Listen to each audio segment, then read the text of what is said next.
Very good morning to you, and undoubtedly a very tense morning there in Port Elizabeth. And I beg your pardon, Athol Trollip quite convinced that he will remain as mayor, and with the Patriotic Alliance throwing its weight behind them. But just to check, has anything changed? Because a day is a very long time in politics, or are things pretty much the way they were yesterday morning when it comes to that support that the PA has decided to throw behind the DA? Well, a very good morning to you, Yuveka, and it's hard to tell you the truth, Yuveka, about which way this is going to go, because it's a very tight race. We understand that there has been back and forth sort of talks going into the night, and at 6 o'clock this morning we were meant to talk to the Patriotic Alliance's Marlon Daniels, but unfortunately, he could not be available because he says that they were in meetings throughout the night, and so he needed to catch some sleep. So that just tells you, Yuveka, how tense things are here. The clouds are gathering above us here, so at some point we expect some rain. I'm not sure what the symbolism of that might be, Yuveka, but I'm not alone. I am joined by the Speaker of the City Council, and that is Mr. Jonathan Levac. He is the Speaker of the Council. Speaker, thank you very much for joining us. Just very briefly, Speaker, give us your sense, or give us rather the flow of the program this morning. How are things going to go specifically in reference to the special seating of the Council? Good morning, Xoli, and good morning to your viewers. Thank you for having me. The special council meeting was requested by the EFF in terms of our rules of order, Rule 4.2, and a number, they submitted 6 motions, inter alia the removal of the mayor of Nelson Mandela Bay. So we start at 8 o'clock, and then hopefully we'll be finished by, say, 9:45, take a short break, and then start with the second leg of today's proceedings, which is an ordinary council meeting then. Very importantly, Speaker, talk to us about whether this is going to be an open vote, or will it be via secret ballot? The request came from the EFF to have a secret ballot.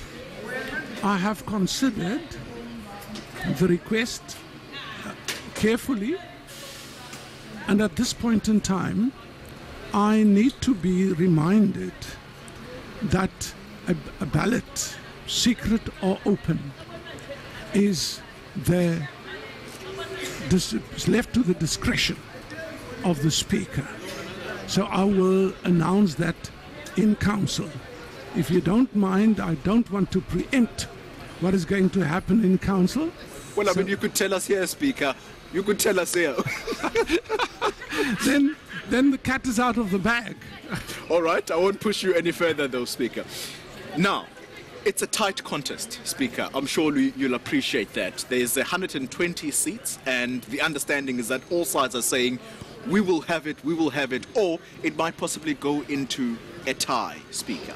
In that instance, therefore, there has been much talk about that tie being broken by the vote of the Speaker, and that particular vote lies with you. Is that indeed the process, that if there is a tie, it will be broken by the Speaker, and of course whichever way your vote might go? Let me quote you from our rules of order, Xoli, which must be read in conjunction with Section 30, subsection 4 of the Structures Act.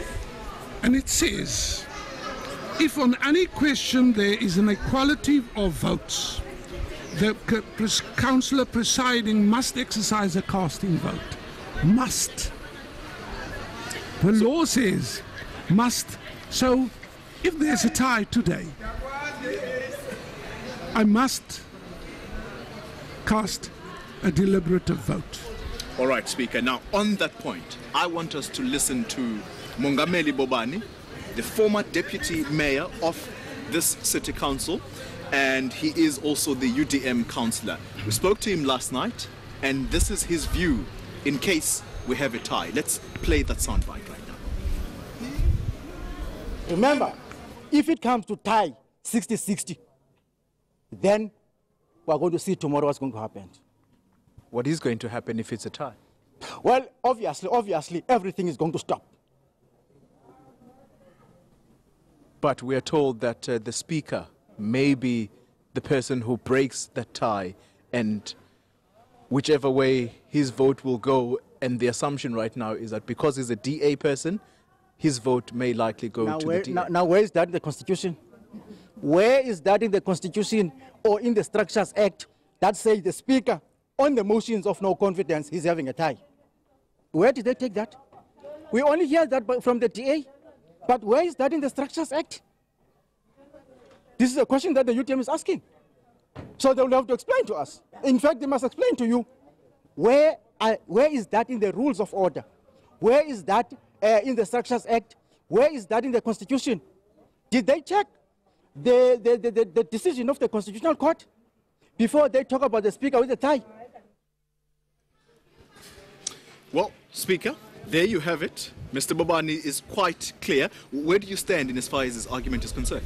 Now, Rule 18 of our Rules of Order, read in conjunction with Section 30, subsection 4 of the Structures Act, says all questions other than dissolution of council, passing of bylaws, approval of budgets, imposition of rates, taxes and levies, all other matters, in all the other matters, if there's an equality of votes, the Speaker has a casting vote. Finally, Speaker, and very briefly so, if indeed it does come to a tie, who are you going to vote for? It's obvious. Tell the viewers, Speaker. We have been in charge for 19 months, Xoli, and we've, in a short space of time, done wonderful work.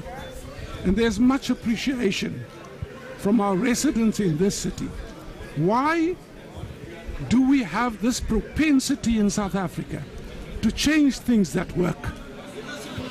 Speaker, we're going to have to leave it there. Thank you very much for your time. That was the Speaker of the Nelson Mandela Bay Council, Mr. Jonathan Levac. We're going to let him go now to process that all-important vote. He won't let the cat out of the bag, Yuveka. He's saying that he will decide whether or not this vote will be held in open or will it be via secret ballot.